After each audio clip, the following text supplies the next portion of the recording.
দিয়া কয়, রে কাবা, আমার মনে চায় না আমি তোমার ছেড়ে আমি মদিনায় যাব, কারণ এটা আমার বাবার বাড়ি, আমার মায়ের বাড়ি, এটা আমার জন্মভূমি, আমি এই জমিনে ভূমিষ্ঠ হয়েছি রে কাবা, আমার বাবার পাই নাই, দুনিয়াতে আসছি আমি এতিম,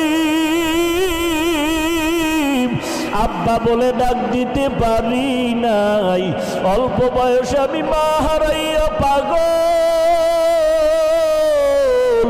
আমার মায়ার নবী বড় এতিম, মা নাই বাবাও নাই।